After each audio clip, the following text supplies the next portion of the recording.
자, 네, 여러분들. 이 자성체와 이제 전기회로라는 말이 있거든요. 자성체다. 자성체. 자기력을 띠는 거. 자, 어쨌든 여러분들 이 자성체.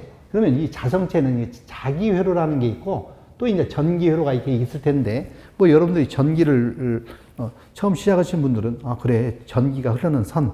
전기회로가 있겠고. 근데 자기회로는 뭐지? 이런 생각이 들 거예요. 그래서 기본적으로 이 자기회로, 자속이 흐르는 회로거든요. 그러면 이제 이런 철심이 있습니다. 여기 이제 가만히 보면 이런 얘기예요. 자, 기본적으로 여러분들은 뭘 우선 기억해 두시냐면 이게 전류가 흐르거든요. 이 전선에 전류가 흐르면 오른손이죠.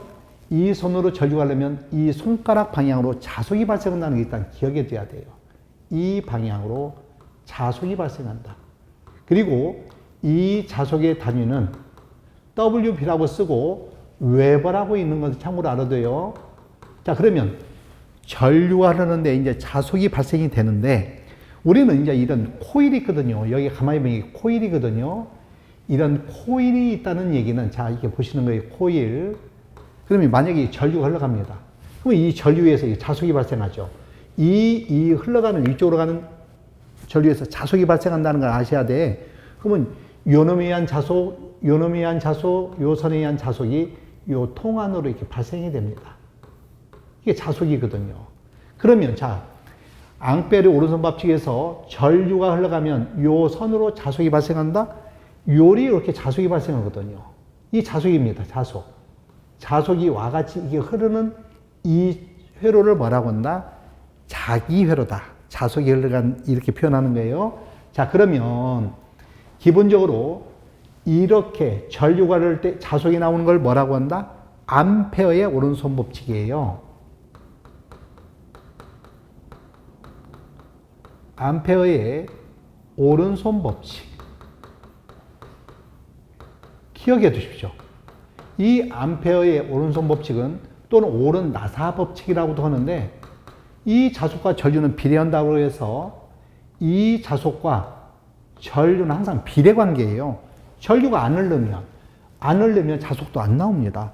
전류가 많이 흐르면 많이 나오겠죠. 비례 관계인데 그때 그 비례상 L을 쓰고 이 L을 자기 인덕턴스다 이렇게 표현하거든요. 자기 인덕턴스 L이라고 표현합니다. 그리고 이 인덕턴스 단위는 H라고 쓰고 헨리라고 있습니다. 자, 우선 한번 들어보는 거예요. 들어두셔야 됩니다. 그래야 여러분들이 두 번째 들을 때는 그거 말이야 H라고 쓰고 헨리라고 했는데 그걸 인덕턴스라고 그래 이렇게 알아두셔야 돼요. 자, 그렇다면 지금 이렇게 흐르는데 자속이 흐르고 이렇게 흐르는 이런 자기회로가 있다는 거 참고로 알아두고 이렇게 자기회로가 흐른다. 자, 이게 감아져 있으면 감아져 있는 감아져 있는 이 코일에 의해서 감아져 있는 코일에 전류가 흘러가면 그 안으로 자속이 발생한다. 이거는 감아져 있는 거예요. 감아져 있는 표현을 쓰고 이런 것들을 뭐라고 한다? 자기회로다. 나중에 이제 이런 자기회로 이런 걸 뭐라고 한다? 철심이다. 이렇게 표현해요. 그래서 우리 변압기 같은 경우 또 전동기 같은 경우는 철심이 꼭 있어야 되거든요. 발전기도 마찬가지고. 자, 그러면 이 자기력, 자, 여기서 기자력, 자기력을 일으켜 세우려면 뭐가 필요한다? 이 기자력은 F라고 표현해요. F라고 표현해, 기자력. 그러면 기자력이라는 건 뭐다? 여기서 나오려면 뭐가 있어야 돼요? 많이 감아야 돼요. 전류를 흘린 거. 전류에다가 가무수 곱한 거예요. 그래서 이 전류에다가 지금 보시면 요 전류에 가무수 곱한 이 NY를 뭐라고 한다? F라고 있고 이것을 뭐라고 한다? 기자력이라고 한다. 그러면 얘는 뭐예요? 전류는 암페어고 N은 가무수거든요. 전류는 뭐라고 하냐면 암페어라고 해요. 전류는 암페어. N은 가무수는 턴 표현합니다. 이 가무수를 뭐라고 한다? 턴. 이게 턴이거든요. T. 그래서 암페어 턴. 암페어 턴은 뭐다? 이제 이게 기자력의 오매 법칙인데 자기 저항에다가 자속이에요. 이 자속이 흘러가는 거거든요. 자속. 그래서 F는 NY인데 NY는 뭐다? 알파이다. 그래서 여러분들이 요 내용을 알면 R은 파이분의 기자력입니다. R은 파이분의 기자력, 그리고 이 기자력은 뭐다? 뮤 S분의 1. 그래서 이러한 자기력 정도를 우리는 또 알아두셔야 됩니다. 그래서 요 뮤는 투자율이에요. 요 뮤는 투자율, 자속이 지나가는 정도, 뮤를 뭐라고 한다? 투자율. 물론 여러분들 갑자기 뮤가 나와서 죄송하지만 이 투자율은 진공 투자율 곱하기 비투자율의 곱이에요. 그래서 얘는 4파이 곱하기 10의 마이너스 7승만큼 7승 헬리퍼멘타만큼의 이런 진공 투자율이 있는데 4파이 곱하기 10의 마이너스 7승만큼의 자 어쨌든 이러한 자기 저항, 자기력선에 이러한 저항들이 있다. 자 그러면 우리는 이제 전기력하고 자기력으로 그냥 한번 비교해 보는 거예요. 그래서 기자력 F는 NY라고 하고 알파이라고 금방 썼죠? 자기저항에다가 자속의 곱이에요. 전기력은, 기전력은요.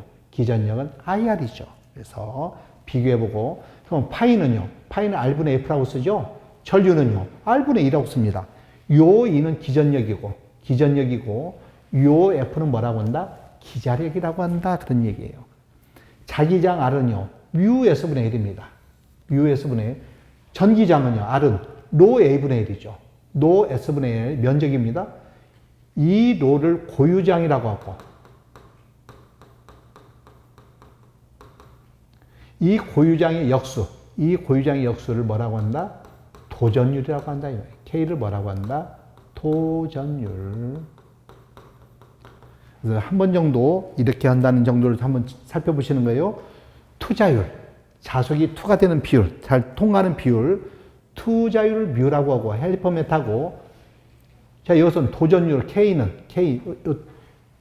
얘에 해당하는 거죠. 얘는 투자율, 얘는 K는 뭐다? 도전율이다. 이렇게 표현해요. 그 다음에 자속 밀도예요. 자속 밀도는 웨버는 자속의 웨버, 여기는 S는 제곱미터죠.